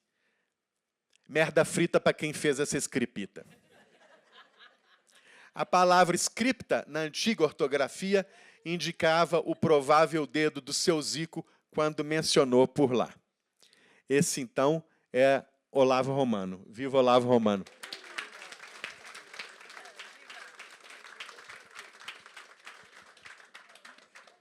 Que beleza, que beleza. E olha, recomendo, pessoal, isso aqui é uma joia preciosa, viu? Foi muito bom você trazer esse livro, Rogério, é maravilhoso. E você lendo em alguns trechos aí, você sabe que eu nunca tinha feito essa associação, mas me parecia um memorialista à la Pedro Nava, pelo nível de detalhe. né, pelo nível de detalhe, a descrição das coisas, dos nomes, incrível, né? Questão do memorialística. Bom, Alceia. Acho que depois dessa fala do Rogério, não tinha como eu ficar sentada ali. Precisa de microfone? Precisa. Então, tá bom. Depois dessa fala do Rogério, meu coração, claro, que está aquecido, dos meus irmãos, minha cunhada, que estão ali também. Não tinha como eu ficar sentadinha, de forma alguma, estou arrepiadinha. Eu quero ir só esclarecer algumas coisinhas para vocês. O meu pai se chamava Demóstenes, mas era o sononô dentista, lá em Morro do Ferro, né? Ele ia para as roças também atender, e isso que ele falou era verdade, as pessoas vinham tratar de dente e hospedavam lá em casa, que nem o outro que entrou sem saber nem casa de quem que era. E as nossas casas hoje, digamos, levam mais ou menos esse mesmo jeito, embora hoje em dia a gente não recebe visita mais, né? A serra, que ele citou várias vezes, é a fazenda dos nossos avós, pais da mamãe. E lá para mim, na partezinha do meu livro, eu falo, ali era o meu paraíso também. Conto de muitas vivências lá, foi um lugar assim, é um lugar abençoado, que existe até hoje. Mamãe tem uma irmã caçula, a única, que está com 93 anos. Para nós é maravilhoso. Ele citou uma outra coisa, o anão, eu lembro do anão. O Sozico. Sozico, gente, foi a pessoa que alfabetizou a mamãe. Mamãe nasceu na fazenda, né, na serra, e o Sozico ia lá para alfabetizar. Então, a mamãe fez só não, né? Fez a grande história dela, sendo alfabetizada pelo Sozico, escrevia bem demais. Até hoje, nós temos cartas da mamãe que a gente não consegue jogar fora, né? Quando mamãe se foi, o papai já tinha ido há 50 anos ou 40 atrás, não sei. Ele foi muito cedo, com 68 anos, com enfisema pulmonar, que atacou o coração. E mamãe virou aquela guerreira que a gente viu ali. Com aquilo tudo, ela inovou a vida dela. Depois que ela ficou viúva, como muitas mulheres, ela renasceu. Porque ela cuidava do papai, assim, levava café na cama, gente, com esse mundo de filho. Levava café na cama, água morna para bochechar e jogar ali no pinico, né? Porque a nossa casa em Morro do Ferro tinha banheiro e tudo mais, mas a privada tinha estragado, fizeram a casinha na horta. Então, isso é uma história realmente maravilhosa. E aquele tanto de gente que vocês viram ali, 15, né? Já adultos, aquela foto foi na festa de 55 do Caçula, né? Eu acho. Que faz 60 esse ano. E aí tem uma coisa que alguns de vocês sabem, outros não. Em um ano e meio, de 22 a 23, foram-se embora 3 irmãos desses 15. Foi uma loucura, uma paulada, né? Então, a Raquel, o Demóstenes, que é o Teninho, que ele cita o Teninho ali, e o Olavo. O Cláudio, que é o mais velho, está com 86, tira leite da vaquinha dele até hoje, lá no sítio, e vai todo dia, porque dizia ele que fica no jardim jogando baralho, fazendo qualquer coisa, batendo papo firado, ele não consegue. Então, vai todo dia para o sítiozinho dele lá. Então, a gente fica muito orgulhoso. Eu estou falando e arrepiada aqui, Léo, Vera Lúcia, Marinesa, Maria Ofélia deve estar sentindo isso também, o coração batendo. Quando o Olavo se foi, eu fiz um poema para ele. Olavo se encantou. Olavo contou caso novo e, de novo, inovou. Falou do tio, da mãe e do avô, dos netos e dos filhos do senhor Nonô, do tempo, da vida, da graça, da praça, do povo, da vila, e o semblante de todos abrandou. As palavras, as letras, a fala abraçou. Buscou, perguntou, conversou, se entregou. Recebeu, agradeceu, repartiu este dom como prece. Buscou nas estrelas o que aqui não encontrou. Partiu para mais longe. Para o plano divino, foi refazer sua história. E nós aqui, coração batendo e guardando Olavo na memória.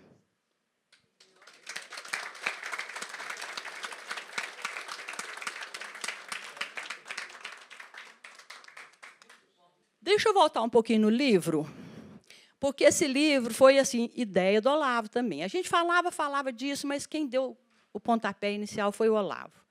E foi assim, ufa, uma jornada e tanto, né?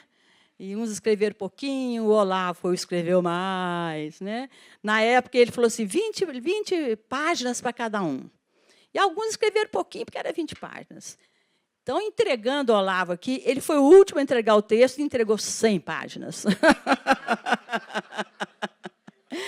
Então, o que aconteceu? A gente, né, as que estávamos assim, mais na coordenação de revisão, essas coisas, meu irmão ali, troquei ideia com ele, falei, gente, nós temos que começar esse livro do caçula.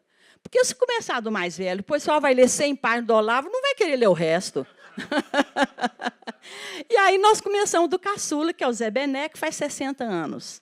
E foi muito bom, porque as pessoas vão conhecendo a história de baixo para cima, e cada um lê da pessoa que conhece, às vezes nem lê todos, né, porque são 600 páginas.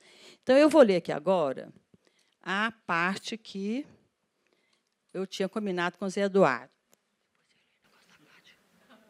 Né? Segredinho aqui de nós dois. Gente, mas olha, falei em segredinho, mas o texto chama Segredo. Chiquita Rafaela, viúva do falecido Rafael Matoso, apanhava lenha de um lado do esbarrancado.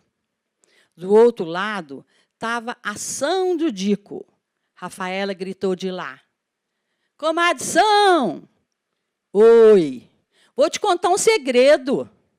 Conta o quê? Contar o quê? Um segredo. Ah, mas tem uma coisa. O quê? Não vai contar para ninguém, não, viu? Viu? Qual é o segredo? É sobre a Preta. Que tem a Preta? Está andando com o Zeca. É mesmo? É, de vera. Como é que você sabe? Pegaram os dois juntos. Aonde? Na moita de bambu da Sinhado Pedro. Que dia? Antonte, mas é segredo, viu? Viu?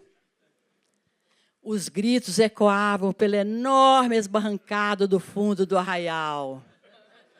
Daí a pouco, todo mundo dava notícia de um casal apanhado na moita de bambu. O caso era quase o mesmo, mas os suspeitos é que variavam.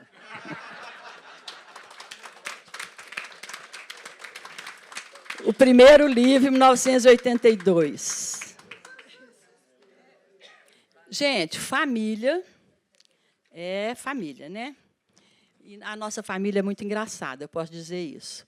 Nós, dos 15, alguns já casaram, já separaram, casaram de novo. Aí tinha um cunhado que até já faleceu, e quando faleceu, já tinha separado da minha irmã. Ele falava assim, família de vocês é muito engraçada. O povo separa, mas a família não diminui. Porque quem sai não vai embora. Sempre fica por ali. E esse texto que eu vou ler me foi passado e pedido que eu lesse pela Cátia, viúva do Olavo. A Cátia, hoje, o filho dela fez uma cirurgia, como ele ficou hospedado na casa dela, ela não teve como sair, precisou de ficar lá. Mas a Mirta, a irmã dela, está aqui, representando a Cátia. Então, eu vou ler o texto da Cátia, tá? Boa noite. Meus cumprimentos a todos os presentes. É um prazer saber da interação de vocês com a herança cultural do amado e saudoso Olavo. Que brilhante ideia de Zé Eduardo, autor e coordenador do projeto Letra em Cena, com o apoio de André Rubião, diretor do Minas Tênis Clube, e a presença de Ivete Valti, professora e pesquisadora de literatura, que estudou a fundo a obra do Olavo, além de familiares e amigos da jornada, fazendo deste evento um momento tão especial. Com seu humor iluminado, cheio de ternura, Olavo realmente capturou a essência do mineiro. Sua obra é um mosaico que mistura a leveza do cotidiano com a profundidade das emoções, tendo sempre uma pitada de drama e sabedoria popular. A forma como ele retrata figuras como o jeca, o caipira e o caboclo mineiro é uma grande homenagem à cultura rural, que muitas vezes é negligenciada. Ao mesmo tempo, ele não deixa de apresentar a aristocracia rural, criando um diálogo entre as classes e mostrando a riqueza das nuances que compõem a sociedade mineira. Seu uso do humor como uma ferramenta de crítica e reflexão é fascinante e revela um olhar apurado para as contradições do ser humano. Essa mistura de alegria e drama faz com que a sua obra seja verdadeiramente atemporal. Se você quiser explorar algum aspecto específico do seu legado ou conhecer mais sobre esta linda cultura mineira, tem muitos livros te esperando. Um grande abraço a todos, Kátia.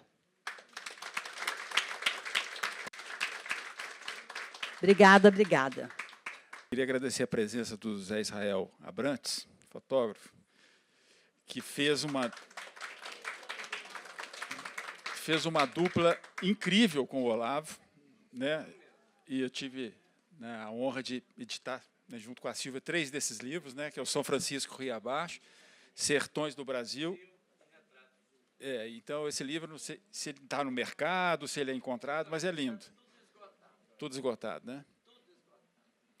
E quando a gente falou dele poeta, né?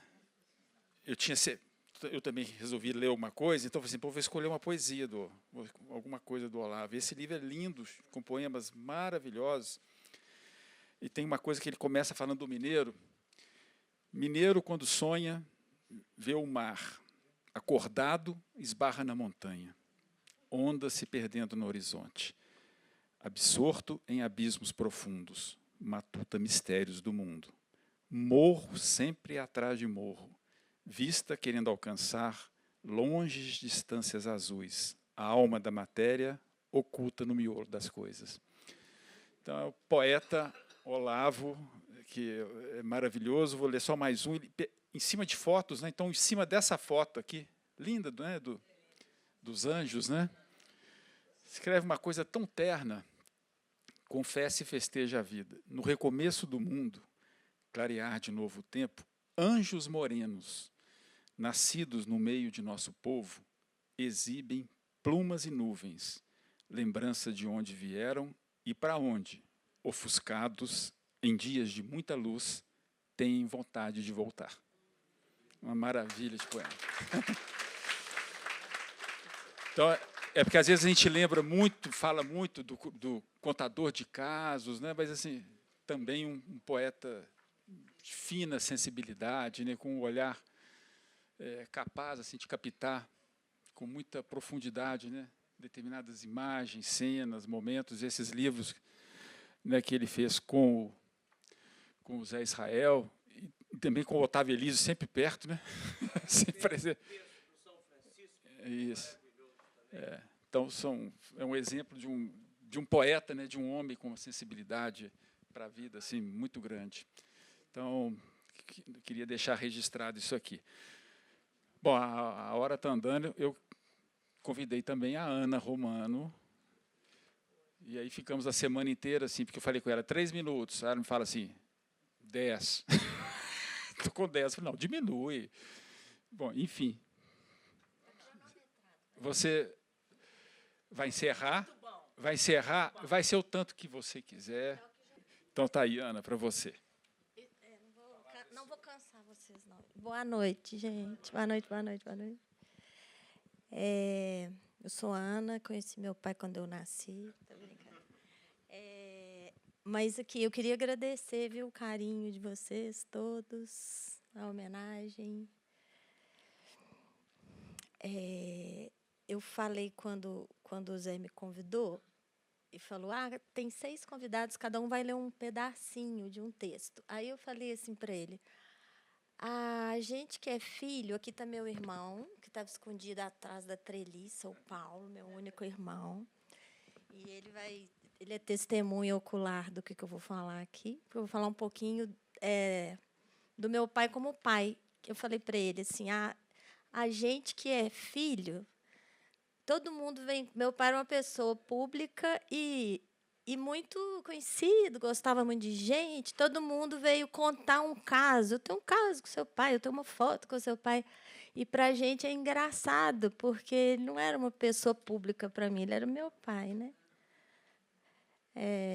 Então, eu queria só dar esse contraponto, que contar é um... Eu lembrei, com certeza, o Paulo tem a memória muito melhor que a minha, ele deve lembrar de muito mais coisas, com muito mais detalhes, mas são memórias de infância, de como que o meu pai era como pai na nossa infância, o que ele fazia. Eu acho que dá um contraponto legal para essa visão, né, do intelectual, do escritor e tudo. E eu queria só falar uma coisa muito rápida aqui, antes de ler, que eu estava aqui refletindo. É muito interessante a gente fazer um paralelo da biografia das pessoas com a história de cada época, né?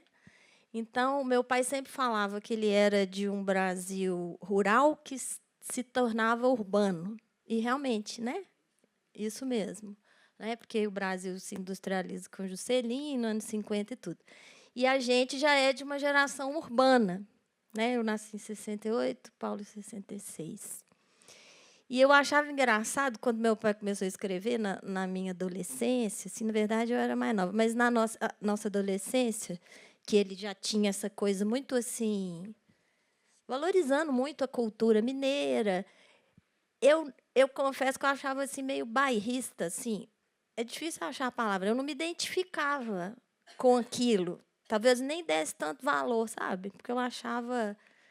Eu era de uma geração urbana, quer dizer...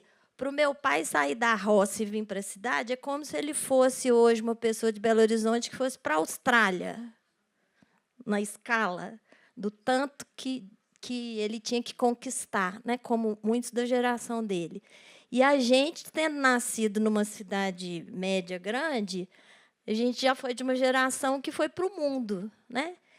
E aí... Hoje, eu tenho 56 anos, já morei fora algumas vezes, e é muito interessante, porque a nossa identidade, quem a gente é de verdade, não só como pessoa, mas a nossa identidade é algo, né, como você mesmo falou, é pessoal, é familiar, é coletivo, e tem muito a ver com a terra, né, com onde a gente nasceu, com a nossa cultura. E a gente só percebe isso quando a gente está longe, ou a gente percebe mais quando a gente está longe. Né?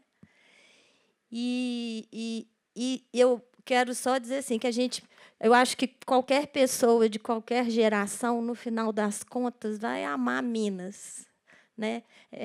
Minas é um lugar muito abençoado para nascer, e eu valorizo demais. Assim, é muito bom pertencer a Minas, poder voltar para Minas, porque eu acho que a gente, quando conhece outras culturas, a gente valoriza mais a nossa. Né? E a gente tem essa coisa do acolhimento, da hospitalidade, do afeto, de uma profundidade nos relacionamentos que, às vezes, em outros lugares, até do Brasil, você não acha tanto, de gostar de relacionar e de se sentir assim. A gente se identifica quando a gente identifica o outro. Né? Mineiro é muito assim, você chega e fala, você é de onde? Você é filho daquele negócio que até piada, né? Você é filho de quem? E, num minuto, você identifica assim, uma genealogia, daí a pouco Minas vira uma roça, o Brasil é uma roça, o mundo é uma ervilha, é uma rede, mas é mesmo, é assim. E a coisa de também gostar de conversar comendo, né? Que esse negócio é maravilhoso. Né? Na mesa, é muito profundo isso. Né? Vamos lá, lembranças do meu pai. Como um pai que guia o filho pela mão, eu gostaria de convidar vocês a passearem um pouco por memórias da minha infância, compartilhando quem meu pai foi, não como escritor ou pessoa pública, mas para mim e para o meu irmão Paulo, nosso pai. Crescemos na Belo Horizonte dos anos 70. Ele trabalhava na Secretaria de Estado de Educação e, nos anos 80 e 90, na Secretaria de Planejamento e Cultura do Estado. Apesar de dizer que não teve tempo para nós na nossa infância, a lembrança que temos é de um pai bastante presente. Nos fins de semana, nos levava para andar de bicicleta na Praça da Liberdade, às matinês nos cines Jacques e Pathé, ou ao Parque Guanabara. Uma vez, ele foi pego em flagrante, saindo sozinho de uma matinê, porque nós tínhamos viajado com a nossa mãe, Vânia, e ele estava trabalhando em Belo Horizonte. O seu amigo perguntou: "Uai, Olavo, cadê os meninos?" Ele respondeu: "Eu não preciso de meninos para vir à matinê, eu venho porque eu gosto de ver os desenhos." E era verdade. Quando nós íamos juntos assistir, por exemplo, Tom e Jerry, ele dava risadas tão altas no cinema que eu e o Paulo afundávamos na cadeira, morrendo de vergonha. E ele sempre contava isso e ria. Na saída do cinema, ele nos levava ao Xodó, ao Ted's para lanchar. Naquela época, não existia fast food. A gente podia apreciar o milkshake com batata frita bem devagar. Em casa, desde muito pequenos, ele sempre contava histórias para a gente dormir. Acho que fomos os primeiros ouvintes em seu ofício de contar histórias. Ele inventava personagens dos quais esperávamos novas aventuras a cada noite. Ia primeiro ao quarto do Paulo, contava uma história. Depois ele vinha para o meu quarto, começava a contar a mesma história. Mas, quando ele falava a primeira frase, por exemplo, era uma vez uma menina muito bonitinha que pegou sua trouxa para fugir de casa. Eu interrompia, isso eu era muito pequena, eu nem lembro, mas ele que contava. Eu interrompia e perguntava: "É verdade?" Esse espírito investigador de querer saber a verdade por trás das narrativas é hoje mais necessário do que nunca. Na banca, ele comprava para a gente revistinhas da Mônica e Asterix e Obelix, e lia conosco livros muito bons em casa, embora incomuns na época, como O Pequeno Nicolau, que é escrito por Goscinny e ilustrado por Semper. Foi nosso primeiro professor de inglês, com um método que usava slides e fita cassete. Né, Paulo? E, bem ao estilo tecnológico dos anos 70, tinha um personagem que era um robô, né, e dizia: "I'm not a boy, I am not a girl, I am Rex, the robot." Meu pai tinha um coração na história, na memória, na identidade e na transmissão da cultura mineira. Estava sempre interessado em ouvir histórias de pessoas mais velhas, sobretudo as do interior, que guardam a alma de Minas. Aí, só um parênteses super rápido. Eu lembro, o Paulo deve lembrar também, eu não lembro exatamente aonde. A gente, na roça, criança, quando ia para o Morro do Ferro, para Oliveira, ele com um gravadorzinho de fita cassete, sempre procurando as pessoas mais velhas e perguntando como é que era, não sei, interessado na memória, na história. E isso é muito incrível, né, quando você faz essa síntese assim, da importância da história, da memória, da escrita e da educação. Né? Ao mesmo tempo que ele valorizava as coisas antigas, ele era muito curioso com o novo. Nós viajávamos muito. Ele e minha mãe sempre querendo conhecer lugares novos no Brasil e em outros países. Em 74, eu tinha 6 anos, nós fizemos uma viagem pela América do Sul, grande parte por terra, aprendendo que viajar é fácil e é como aprender lendo um livro vivo. Ele amava fotografia e cinema, era um excelente fotógrafo, principalmente da nossa infância. Tinha um olhar sensível e peculiar. Ele e nossa mãe eram cinéfilos de mão cheia, amantes da literatura, muito ligados à música e à cultura. Em casa, eu quase arrastei minha mãe para vir aqui hoje, mas ela não quis vir. Ela estava passando um pouquinho mal, né? Queria que ela viesse. Queria honrá-la também. Em casa, a mamãe tocava vários instrumentos, acordeão, violão, órgão, anos depois, piano e espineta, com um repertório que ia de Chico Buarque a Bach. E ela sempre achava que ela não tocava bem. Fizeram juntos um curso de cinema amador, e meu pai comprou uma câmera e um projetor Super 8. Ele filmava nossas férias de forma bem autoral.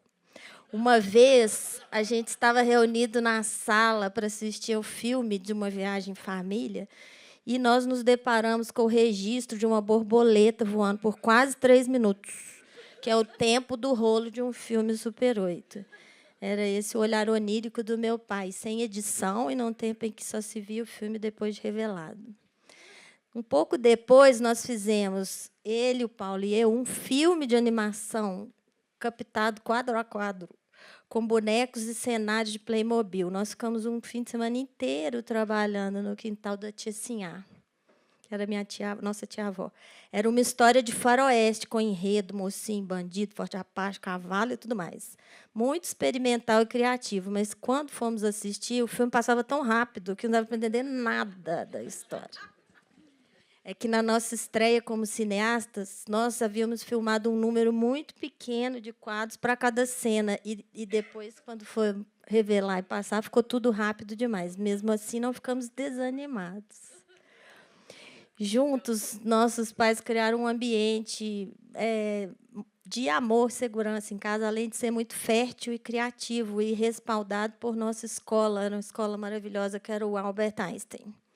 Eu não tenho palavras para agradecer a formação que eu recebi numa escola tão especial e, sobretudo, de pais que cuidaram de nós e nos orientaram tão bem.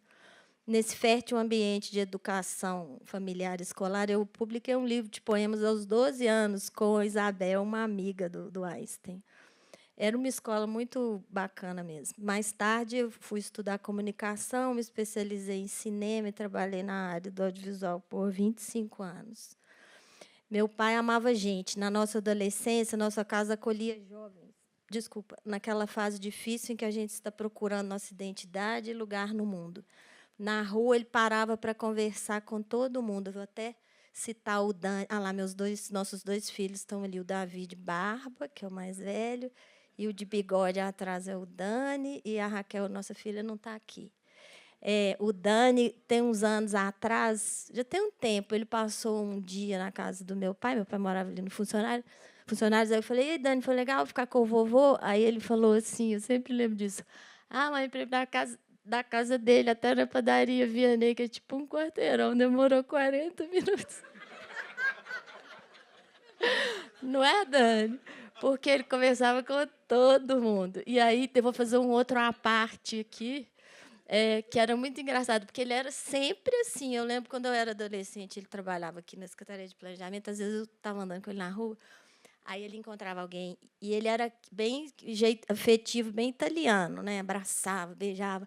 Aí, só que ele conhecia tanta gente que muitas vezes ele não lembrava de onde que era a pessoa, né? Aí, acho que isso é normal, né? Eu já estou assim. Aí ele falava assim: "E lá, como é que tá?" Que era tipo a deixa para a pessoa falar onde que era lá, porque ele não tinha a menor ideia. Aí a pessoa falava, né? Falava assim: "E o pessoal de sua casa?"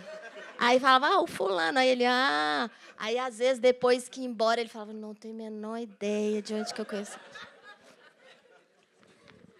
Esse é meu consolo, que a hora que a minha memória falha para esses quesitos assim, né? Que você fica assim, procurando arquivo, de onde que a pessoa...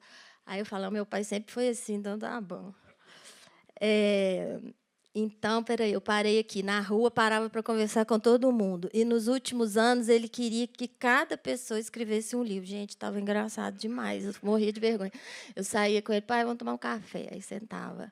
Aí, e pior que agora eu estou concordando com ele, porque ele achava que todo mundo tem uma história para contar.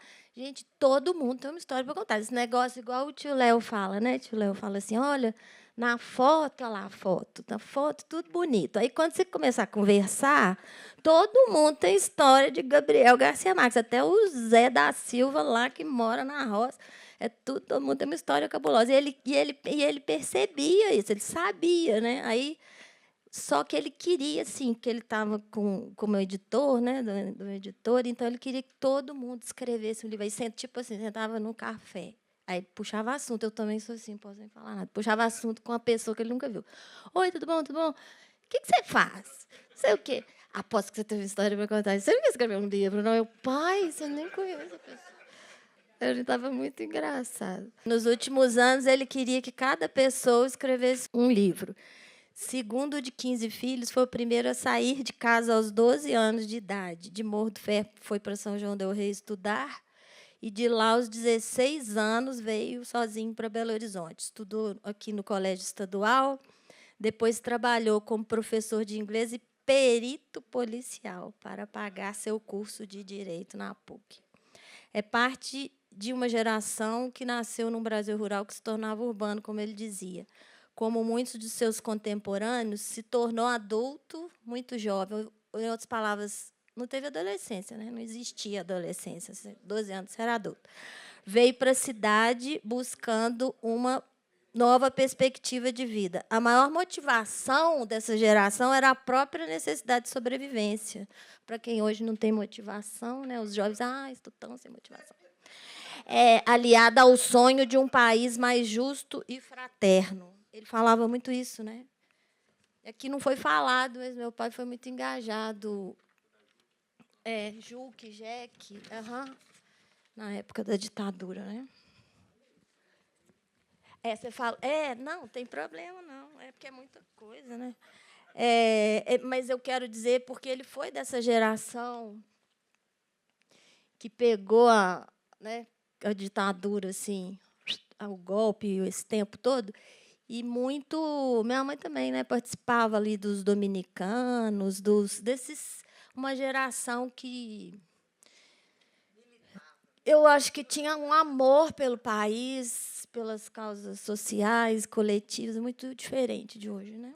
Ele recebeu como herança dos pais princípios e valores, e com inteligência, uma visão ampla, muito trabalho e o constante apoio, né, da nossa mãe por 30 anos, ele conseguiu abrir um caminho e vencer na vida.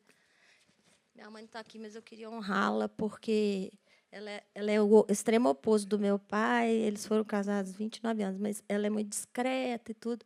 Mas ela foi o chão do meu pai, o alicerce, o fundamento, porque ele chegou aqui sozinha, né? Ela segurou, né? Muito. A gente sabe, né? Como é que é isso.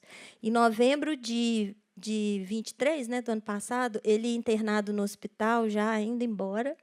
E eu, inspirada pelo alto, né, eu tive minha inspiração, fui guiada assim, né, por Deus. Eu perguntei, pai, você quer entrar pelo novo e vivo caminho? Esse é um termo que está na carta aos Hebreus, né? Essa carta está lá na Bíblia, no Novo Testamento, mas não é conhecido o autor. É uma carta escrita no 1º século. Ele me olhou com um olhar vivo, cheio de esperança, e disse, claro, eu sempre quis. Aí eu expliquei para ele que o novo e vivo caminho, na carta aos Hebreus, é Cristo. O autor fala, é uma carta escrita, né, uma epístola escrita aos cristãos hebreus, aos judeus cristãos. Então, eles tinham aqueles rituais que, para acessar Deus, tinha que fazer sacrifício, não sei o quê. E aí ele está falando, não, agora mudou tudo. Só tem que crer que Jesus é o Filho de Deus e quem nos religa é Ele. Você não tem que fazer nada, só crer. Assim, falando uma coisa muito profunda de uma forma simples. Então, eu perguntei se ele queria entrar pelo novo e vivo caminho. E ele falou, claro, sempre quis.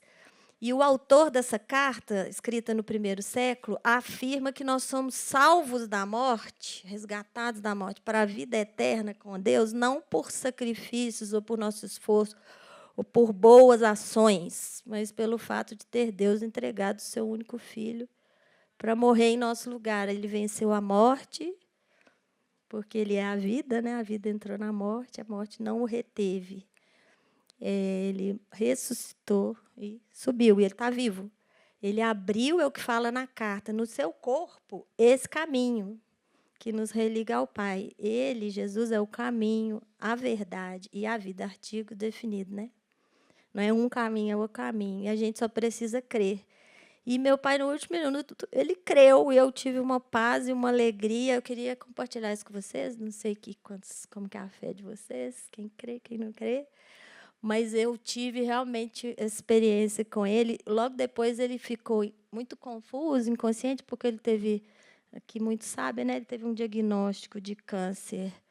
Não lembro, acho que foi no dia 7 de novembro, no pulmão, já com metástase nas costelas, na coluna. E ele foi embora dia 16. Foi muito rápido. E, graças a Deus, foi muito abençoado a morte dele, porque ele não sofreu, ele não teve dor. Todo mundo fala que metástase tem muita dor, dá muita dor, ele não teve. E a ignorância da doença foi muito boa para ele, para todo mundo, para nós, porque ele era uma pessoa, como todo mundo sabe, muito cheia de vida. E ele estava sonhando e cheio de projetos e trabalhando até na semana de morrer. Até para morrer a gente tem que ser abençoado, né? por Deus. E ele foi abençoado, Deus teve muita misericórdia dele. Eu sei que é um tabu falar dessas coisas, mas a gente estava lá, a gente viu. E aí eu tive uma paz muito grande, uma alegria que não são minhas, assim, sobrenaturais mesmo. Eu não fiquei chorando a morte do meu pai, porque eu realmente creio. E aí eu terminei o texto, termino falando assim, que uma paz e uma alegria inexplicáveis tomaram conta de mim e que eu acredito que o meu pai está agora, eu realmente acredito, contemplando uma realidade maravilhosa, rindo e entrevistando pessoas no céu. Ele deve estar achando muito legal encontrar todo mundo lá.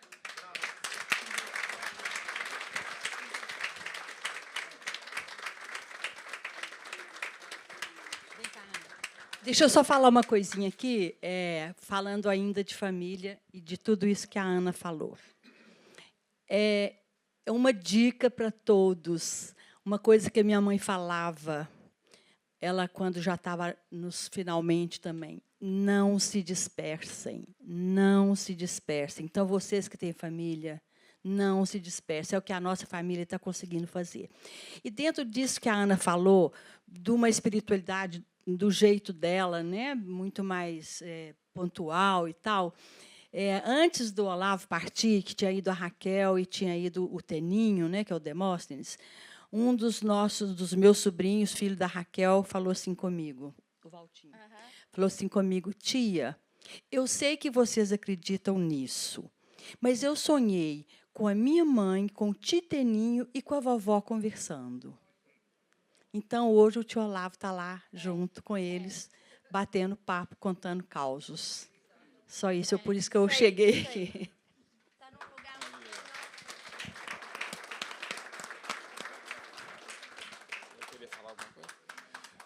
Eu sei que é difícil acabar um evento desse, um encontro desse, porque, certamente, muitas pessoas aqui gostariam ainda de contar histórias e, né, completar, de certa forma, contribuir para completar essa